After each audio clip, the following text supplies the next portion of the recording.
Que graça e paz se multipliquem em sua vida nesse dia. Que o Senhor venha realmente conduzir e direcionar todos os seus passos e os seus caminhos. E que você seja uma pessoa que segue os planos originais de Deus para a sua vida.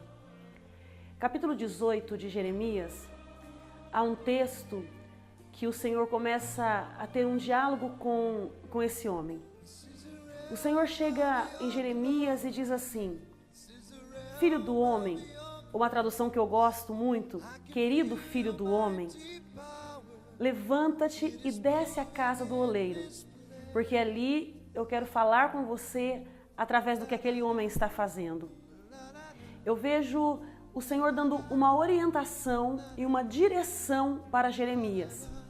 Jeremias, então, imediatamente segue a orientação e vai no caminho direcionado por Deus. Ele se levanta e vai até o local onde aquele homem trabalhava com seus vasos. E quando ele se aproxima daquela casa, ele olha e ele observa uma pessoa muito concentrada, produzindo um vaso.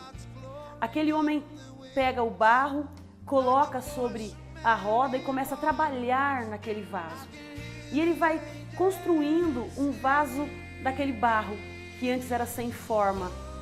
E ele vai limpando, tirando as sujeirinhas e moldando aquele vaso.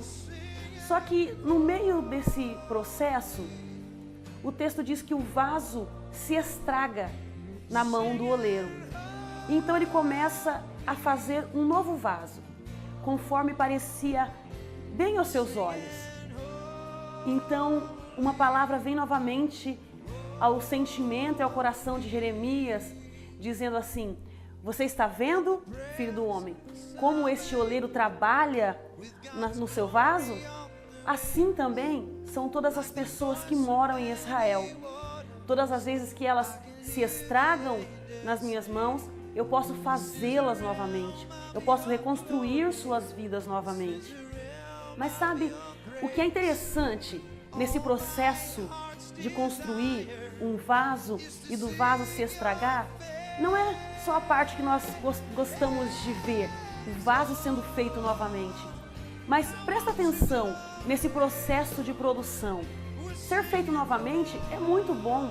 Ser feito de uma forma nova, começar novos projetos é muito bom.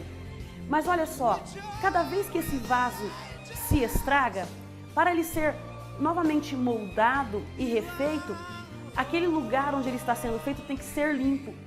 Cada vez que é limpo aquele lugar e se recomeça um novo vaso, se tira a matéria-prima daquele vaso e joga fora.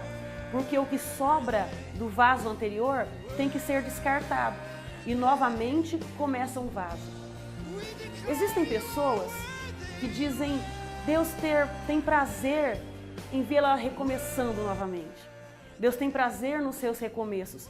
Deus gosta de recomeços, mas seria tão bom se tivéssemos somente um começo e uma continuidade na nossa história, porque cada vez que você se estraga ou que você perde o seu foco e você tem que começar de novo, você também perde tempo, você perde oportunidades, porque você deveria estar já a 30 quilômetros de distância e você teve que voltar ao começo. O vaso não se quebrou, porque ele não era um vaso pronto. Ele ainda era um projeto de vaso. Por isso ele se estragou. Note que não foi o oleiro que quebrou o vaso, mas foi o vaso que se estragou. Cada vez que nós nos estragamos por uma atitude, uma decisão errada, o Senhor precisa refazer a nossa vida, refazer nossa história. Em alguns casos, o Senhor tem que curar o sentimento, limpar a alma, tirar os traumas e começar novos projetos. Algumas pessoas têm que reaprender novamente o que é estar na presença de Deus. O vaso se estragou porque era um projeto. É muito bom quando você ouve alguém dizendo: você é um projeto de Deus. Deus tem um projeto na sua vida. É maravilhoso ser um projeto, mas projeto precisa ser acabado. Quando você vai construir uma casa, qual é o seu prazer? Ver quando as pessoas que estão edificando terminam a obra.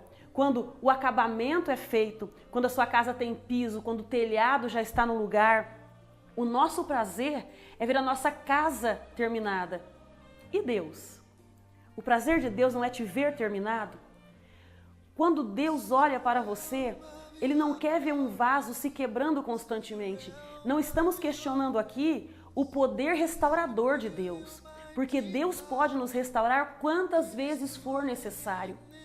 O que eu quero que você preste atenção e entenda aqui é que cada vez que você se estraga, cada vez que você se corrompe, cada vez que você se contamina, você tem que ser feito de novo. Cada vez que isso acontece, você perde matéria-prima. Você vai ficando menor, porque o tempo é menor. O tempo de projeto, o tempo de trabalho, o tempo de produção, ele se torna menor. O vaso, quanto mais pequeno, não é vaso, é botija. Botija até enche vaso. Lembra da mulher que orou sobre a botija e ela encheu vasos vazios? Botija até enche vaso, mas botija não é vaso. Sabe o que é vaso? Vaso é um projeto original. Um dia, Deus escolheu você em alguma barreira por aí, em algum lugar onde Ele encontrou o barro certo. Ele foi lá, pegou você e trouxe e fez um projeto, desenhou algo para a sua vida. Só que no meio da produção, no meio do trabalhar, você começou a se estragar nas mãos dele. Você começou a perder matéria-prima, a perder tempo, a perder foco. E isso foi limitando o seu tempo. Deus continua tendo um projeto na sua vida. Mas quanto mais você se estraga, mais você se afasta do projeto original. Quanto mais matéria-prima você perde, quanto mais você se contamina, mais você sai do propósito original de Deus para a sua vida. Talvez ao me ouvir você pense assim: já me estraguei tantas vezes que não há mais nada em mim para Deus usar. Deus sempre encontra uma utilidade para o homem. Se você realmente está arrependido, se você realmente quer ser alguma coisa, Deus ainda pode usar você nessa terra. Deus ainda pode trabalhar na sua vida e na sua história. Então, que você realmente recomece diante do Senhor, mas com um pensamento diferente a partir de agora. Senhor, eu serei um projeto terminado. Eu vou ser terminado pelo Senhor. Independente de qual área da tua vida tenha sofrido tantos retalhos, tantas retaliações, se você realmente colocar o seu coração diante do Senhor, o Senhor é poderoso para orientar você, direcionar você de tal forma que você consiga realmente se encontrar em Deus e ser um projeto terminado. Que você venha realmente ser aquilo que Deus projetou você para ser, em nome de Jesus.